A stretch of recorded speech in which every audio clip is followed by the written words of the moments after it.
The studio lights were blinding, a stark, clinical contrast to the chaotic, emotionally charged atmosphere of the 90-Day Fiancé. Happily Ever After? Tell-All set. The host, Sean Robinson, sat poised, a veteran conductor of reality TV's most volatile orchestra. All eyes were on Big Ed Brown and his then-fiancée, Liz Woods, whose relationship was already a smoldering ruin after revelations from part 1 of the reunion, including Liz finding Ed on an Asian dating app. Ed, attempting to look contrite but radiating a familiar, smug deflection, was cornered. He had been evasive about all his alleged online antics, but one name hung in the air like a toxic fog: Rosemarie Vega. Ed, Sean's voice cut through the tension. We spoke about your activity on dating sites, but a specific allegation has been brought to our attention, something you have consistently denied. Ed adjusted his collar, a bead of sweat tracing a path down his neck. Sean, I haven't done anything. I've been fully committed to Liz and, to my journey. Liz, seated next to him, was a picture of weary frustration.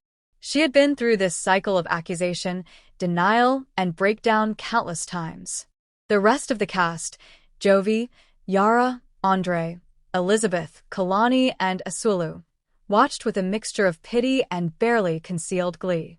It concerns your ex-fiancée, Rose, Sean continued, her voice level. You have said multiple times on this stage that you have had no contact with Rose since your relationship ended. That's absolutely right, Sean, Ed insisted, his voice a little too loud.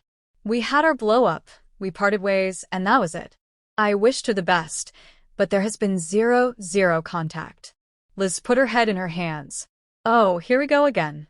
Suddenly, the large screen behind the stage flickered to life. The gorgeous, stoic face of Rosemarie Vega appeared, live via video link from the Philippines. The studio erupted. Yara gasped, Kalani whispered, and Liz shot upright, her eyes wide. Rose, thank you for joining us, Sean said.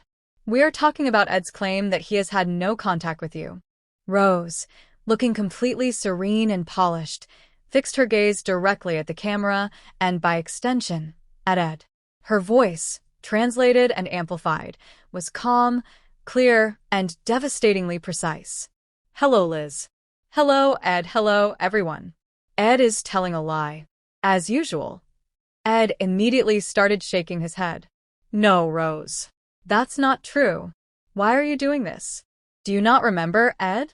Rose asked, her eyebrow arching in a gesture of elegant dismissal. Do you not remember what you asked me in August of 2021? Liz spun toward Ed, her face a mask of betrayal. August 2021? Ed, that's when we were engaged. We were planning the engagement party. Ed stammered, frantically waving his hands. I don't remember, Rose. I delete old messages. I have a bad memory, Liz, you know that. You remember every tiny mistake I make, Ed. Liz shot back, her voice laced with venom. But you don't remember texting your ex-fiancé, who you traveled halfway around the world to be with? Rose cut through the noise. I have the proof, Liz. I kept the receipt. The atmosphere in the studio thickened to an almost unbearable degree. The word receipt hung in the air, the ultimate tool of the digital age, a simple screenshot that could dismantle a carefully constructed narrative. TLC has verified a screenshot provided by Rose, Sean announced. We like to show it now. The screen flashed a magnified image of a text exchange. The sender's name was clearly identifiable as Ed. The date at the top read August 16, 2021. Liz leaned forward, reading the message aloud, her voice cracking with every word. Ed. Hey Rose, I saw your latest pictures. You look absolutely stunning. Amazing. I was wondering, are you open to me coming to the Philippines for a visit? We could meet up, maybe see where things stand. Just to catch up. A horrified silence fell over the set. Liz's jaw dropped. The date confirmed it. This message was sent just weeks before Ed's elaborate proposal to Liz, the one he had filmed for the show.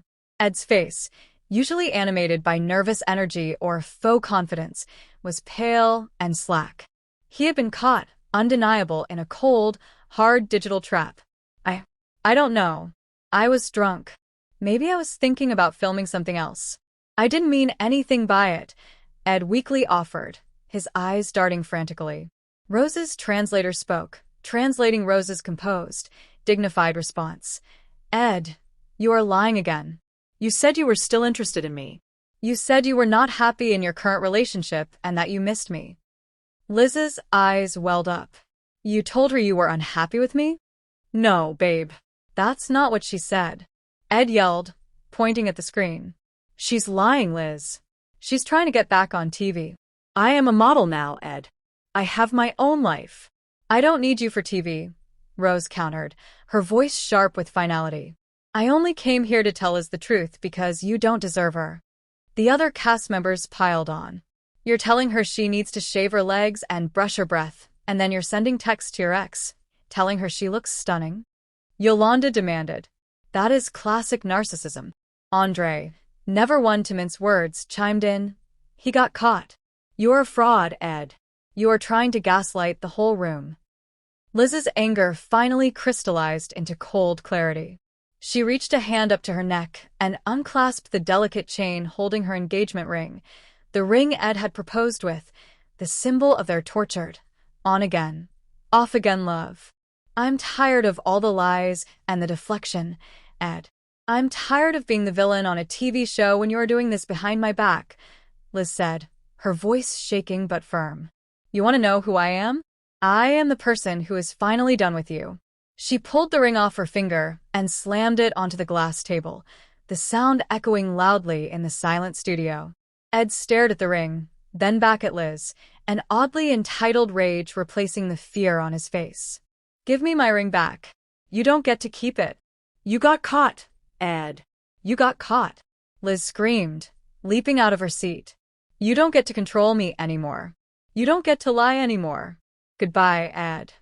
As Liz stormed off the set, the producers scrambling to follow her, Ed was left alone, shrinking in his seat as the camera zoomed in on his face, the notorious Big Ed, finally, truly and publicly exposed by the most devastating receipt of all.